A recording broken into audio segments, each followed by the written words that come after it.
Welcome to another episode of Black Man's Thoughts. It's your boy Yashiyahu. Haven't been on here in a while. Um, a lot has definitely been going on. I have a lot on my mind, and so let's just get into it, man.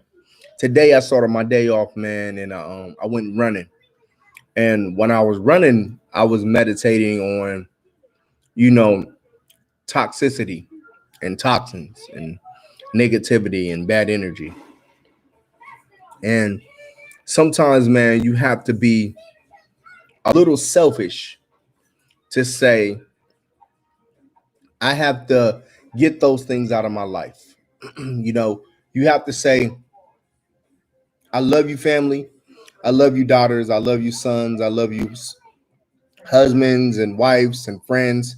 And sometimes you have to go and you have to put yourself in a position where you sweat it out. And I mean, sweat it out as an exercise because it's a lot of research that talks about how exercise relieves stress. And it's true. Sometimes, man, when you get yourself a very scenic area like today, I went and I ran around in South Carolina. It was like a little waterfront, and running about a waterfront listening to my favorite music. It was just about me. It's about me, my health, knowing what I was sweating out of my body, knowing the negativities and the thoughts and the stresses that was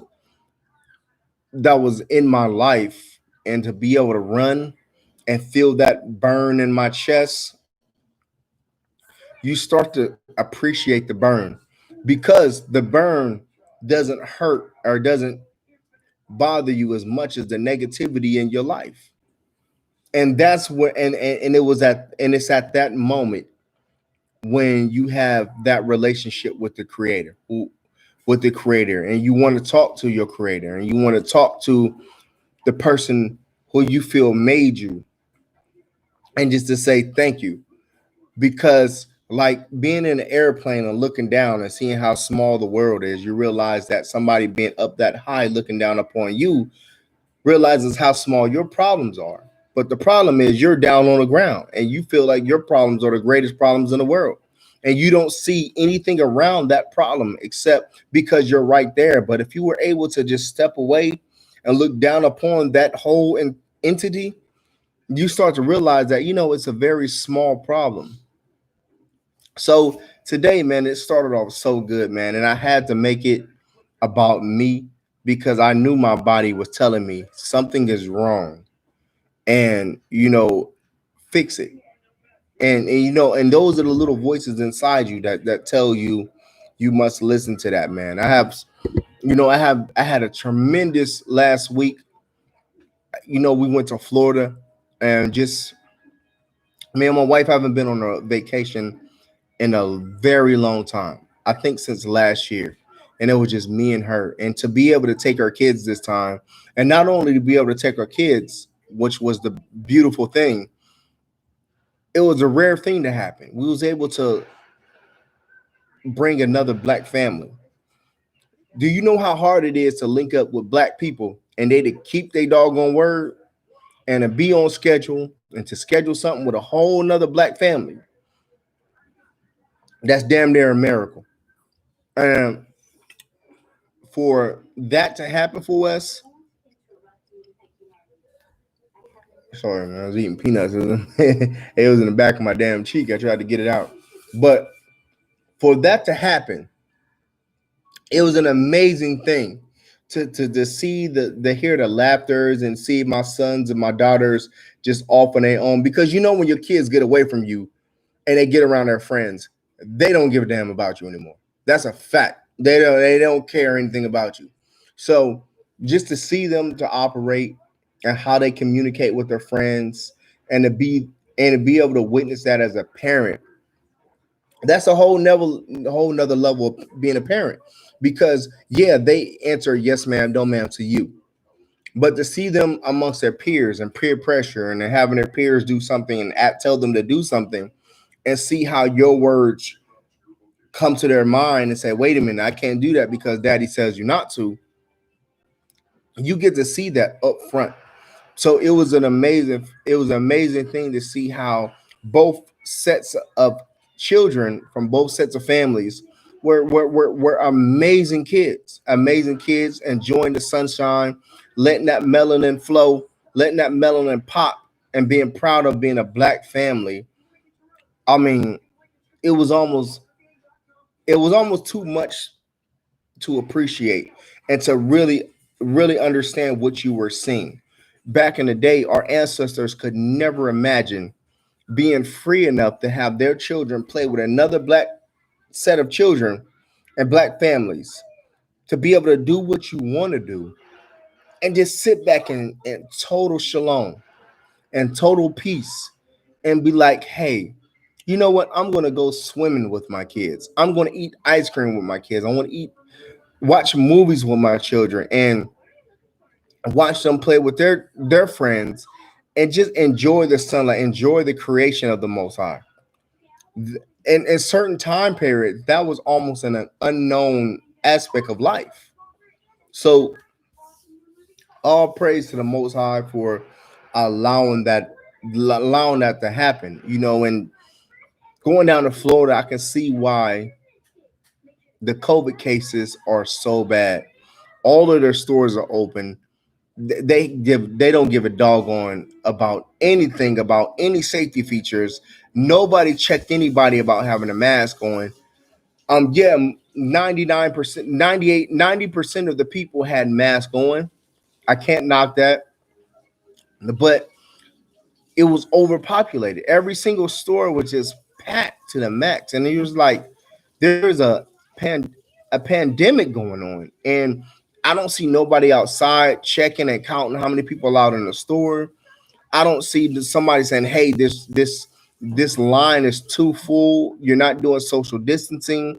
Please step back and spread out." None of that. Some of the aisles were jam packed, especially like the seasoning aisles, the meat aisles. They were jam packed, and you're like, "Oh man, I should." It even made you feel like, "Bro, I can't be in here," because it's totally unsafe. So I can definitely understand where Florida would just not a good area to vacation at this time. Did I enjoy it? Yes. Would I go back? Stupidly, yes, because I love Florida. But you know what I mean? And we didn't really leave our room. We went swimming. But when we went swimming, we kind of we it was kind of social distance. I don't remember us being real close to anybody else. And if we were, just consciously or unconsciously, we just happened to just end up being by ourselves anyway. But it was a great time, man. I can't really complain about anything that we were going through, anything that we were doing. It was good to see my wife just be able to. My wife never relaxes because she's always a mother. You know how black mothers are. They don't. They feel like their job is never done.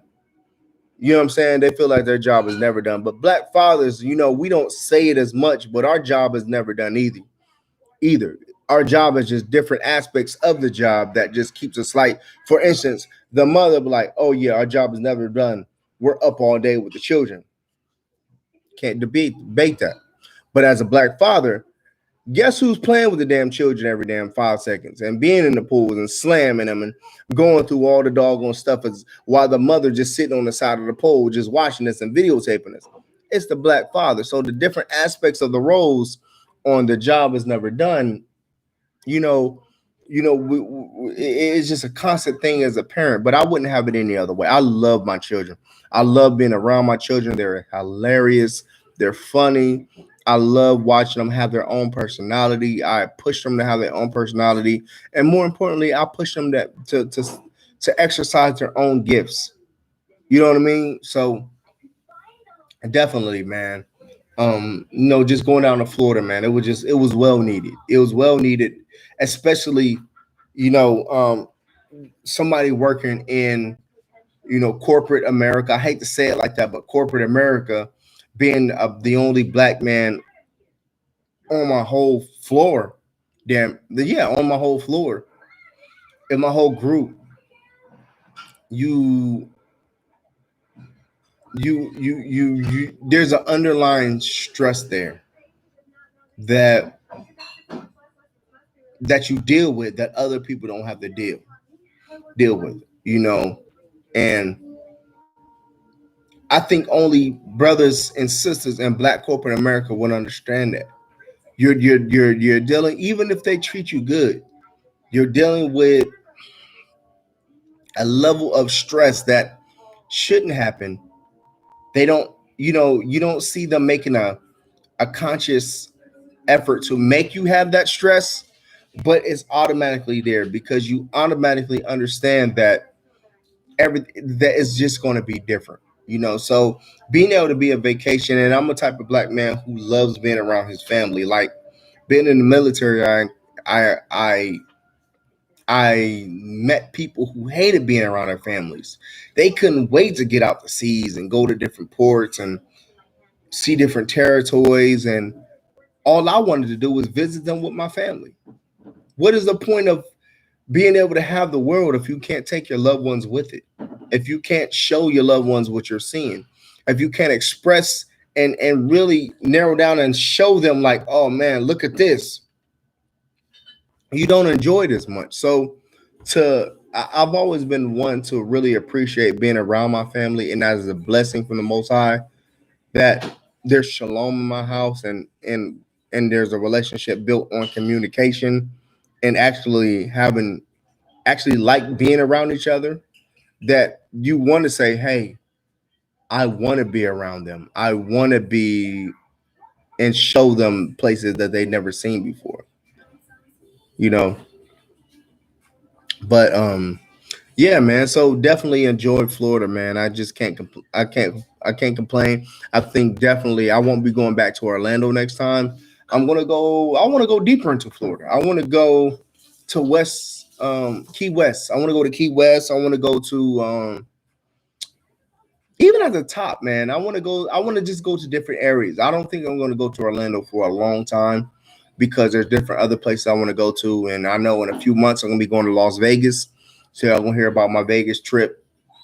You know, hopefully the pandemic has eased up and starting to like come down. But yeah, we're getting ready to go to Vegas, with some family, man. So I can't wait to, and I'm going to vlog that. I think I do have some. I don't know if I have some pictures or some videos that I did while I was away, but I'm going to look for them, and if I have them, I'm going to post them up here for y'all on Black Man's Thoughts. And yeah, but anything other stuff, the lynchings, the lynchings, you know, that's something that I've been wanting to touch on, but really don't know how. I have this book, one of the best books I've ever read, and it's not even a book. It's a bunch of clippings that happened over the years, and the clippings are about the lynchings in America. And it's called 100. It's called 100 lynchings or 1,000 lynchings in America, and it's just going through its newspaper clippings. But it's 2020, 2020, and we had 4 or 5 or 6 lynchings. And as far as I remember, all of them or most of them was like suicide, suicide. Now, most Black people don't know how to really tie that type of a knot. Most Black people don't really hang themselves like that. For them to find and say that they were,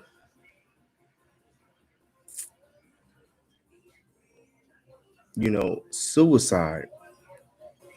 Now I may be wrong on everything, but I'm pretty sure, I'm 99% sure that on all the most of the ones that they did come out with the cause of death, they were suicides. Most of them, if not all of them, all the families were pissed because they was like, "There's no way." Even when you talking about Sandra Bland, nobody was buying that. I'm not gonna get too much in detail because I don't have all the information, but I'm tired of saying, "Black people, y'all know the deal. Y'all know the deal." At some point in time, you have to be able to say that's a part of America that still they're not ready to release that type of brutality upon the news. Because when you take somebody and hang them and watch them suffocate or watch their eyes bulge out of their heads,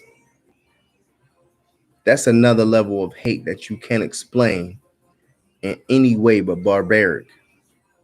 And to admit that that happens would admit that every single amendment, president, constitution has failed because everything that is going on or everything that you're admitting has been continued since the what 1600s. So I think that they do and say that the cause of death on certain situations are accidental or self-inflicted because of the idea and the realization that if we admit that if they admit that white people are still trying to hang blacks, then every single thing that they show on TV about Martin Luther King's dream, Kennedy, every other president that says, and every other police and every other activist or whatever that says that we've made strides, they start to realize that we have not made too many strides and that we're the same type of hate crimes are still going on. So I'm going to just cut that short because I don't know the rules and regulations on that, on being able to speak on that. I will say this though. There's a situation with Deshaun Jackson.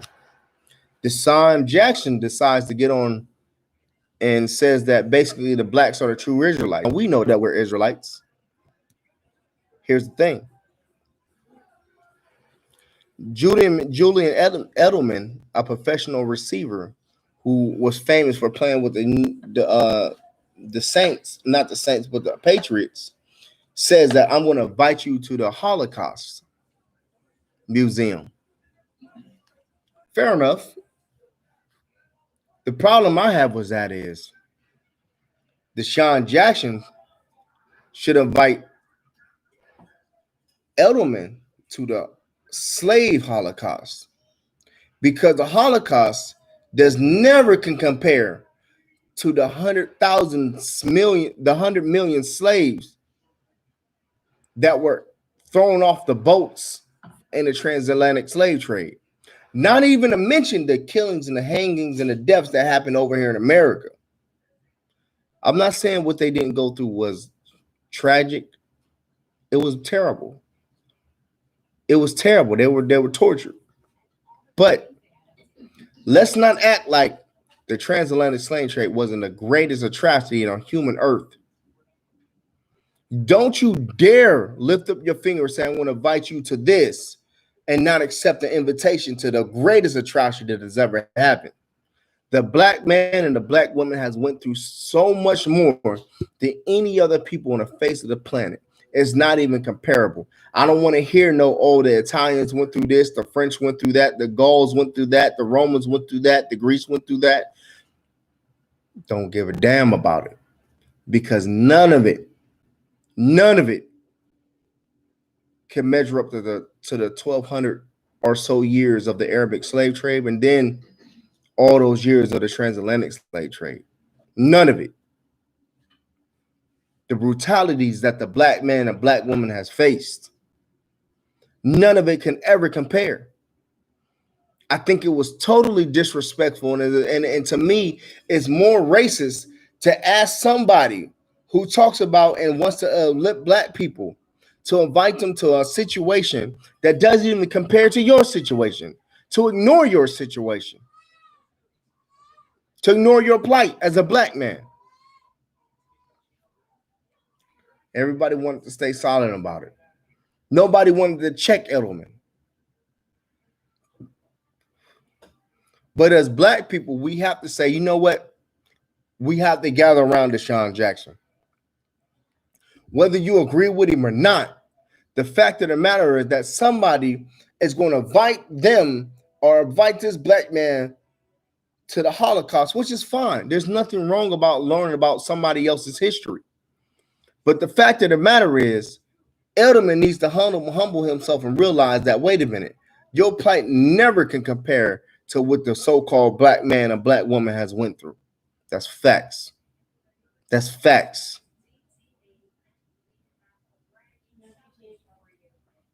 So that was just something that really, really bothered me this week, man, on how comfortable Edelman was on saying that. That was totally off, you know? Toxins, energy, negative energy. You have to remove that from your life, man. You have to remove that, man. When somebody going through something and somebody just being negative and they not trying to hear what you saying, like Deshaun Jackson was saying, sometimes you have to just separate yourself and say, you know what, man, I don't want to deal with that no more. Let me separate myself from that negativity in order for me to grow. At some point in time, you have to be selfish. At some point in time, you have to have a level of self-care to say, you know what, man, I'm not even going to entertain myself with that type of negativity. Because that type of negativity will dilute and stop you from elevating and dilute your thought process. Things that I was going through this week, man, just meditating on negativity, bad spirits, bad energy. That stuff is real, man. That stuff is real. Sometimes you have to check that at the door. Check that at the door, man. I was able to call family this weekend, call my dad, call my mom. My mom gave me great advice. You know what I mean? Great advice, man. Shout out to her, man. Just nothing but much love to her. You know, and my dad, you know. Um, you know, my mom said, ain't nothing that I can tell you. You have to have the willpower to change. That's deep. That's deep, man. Sometimes we ask for advice. We you call your mom and say, Mom, I'm struggling with this, I'm doing this. And they say, I can't help you. You have to be willing to change. You have to be willing to put in that work. You have to be willing to change your lifestyle and have to show willpower. That's not sometimes what you want to hear, but it's the truth, you know? Yeah, man. I haven't been on here for a while, man. And the reason's been, man, is not because I didn't have anything to say. You know, a lot of stuff is going on in the news, but it's repetitive stuff. You know what I mean? If I watch other newscasts, it's like the news says the same thing every day. Coronavirus, um, you know, black issues, white issues, Republicans, Democrats. You have enough of that. You have enough of those news channels that just do repetitive stuff. It's like the radio, the same songs every day. You know, at some point in time, somebody has to step back and say, you know what? What is the benefit of just selling everything negative every day? If I only want to feel, if you have a voice and you only fill it with negativity every single day, the people who's listening to it, at what aspect are you growing? Are you growing in negative information? Are you going with positive information? If I would tell you positive information, then would say it's okay to want the best for you and to understand when it is time to want the best for you. I was listening to the August Alsina, Jada, and Will, and within their podcast, they were talking about how we really support each other and how we never thought that we would be speaking to each other and life partner this and life partner that. But As a black man, as a black woman in a marriage, the key thing is a marriage. You can call yourself whatever you want to, life partners and shit like that. It sounds beautiful. The fact of the matter is, you're married. Now you can break it down into micro categories and say, are you American married? Are you African married? Are you spiritually married? Whatever you decided, you took a vow within yourselves. If you take everybody out that church, out that temple, out that whatever you are in, you look that person in your eye and says that I'm with you. Now, the concept in that is deeper than just saying that we took a break and I did this and you did that. I think that in order for us to take black people serious, we have to take our relationships with each other serious. All that serial cheating, all that weirdness that's been going on, looking at these celebrities to be, I want that type of relationship, when realize that later on you start to realize that they don't even have no idea what their relationship is. I think that the first step in black power, the first step in black revolution is loving your neighbor as yourself, learning how to love your relationship, learn, and most importantly, learn how to love your spouse, whether that is, whoever you decided to marry, having the respect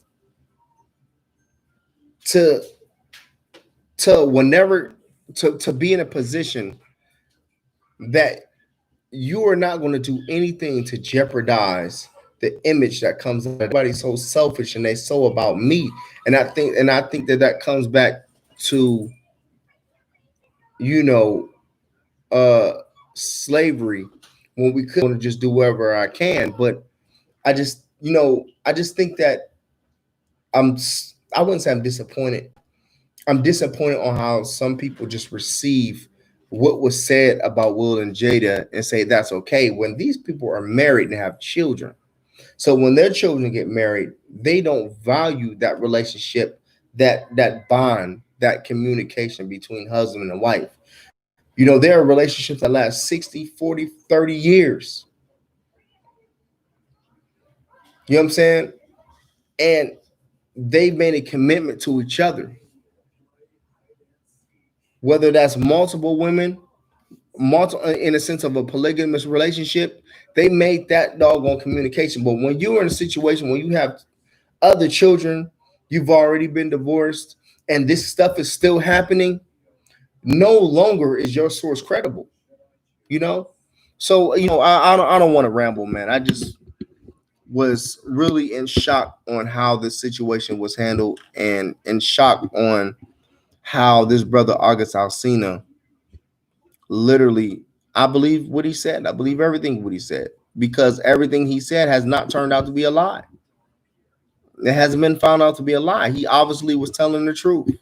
And if that's the case, man, and to hear them say, we ride together, we die together, bad relationships for life, to me tells me, man, they have no respect for each other. They just accept the fact that they're in a terrible situation that they've got themselves into, and now the world sees it.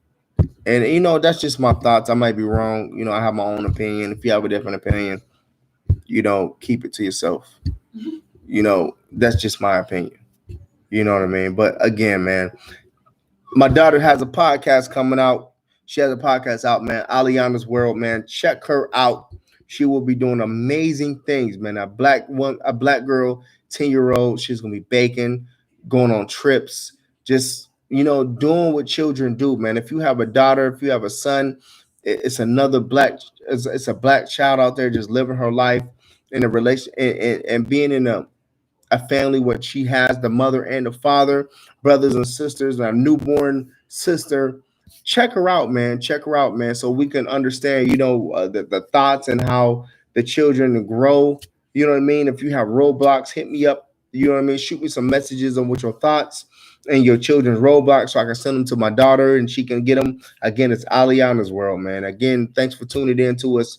I love y'all, man. Thanks for tuning in. I know this was just a spur in the moment video, man, but I just wanted to, come out there and say thank y'all for continue to be with me, continue to ride with me.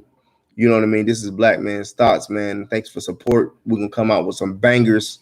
You know what I mean? I can't wait. I have a good lineup coming up, man. I can't wait. I'm just trying to confirm all of them. Shalom, shalom, man. Enjoy y'all day. Enjoy y'all Shabbat tomorrow. Shalom.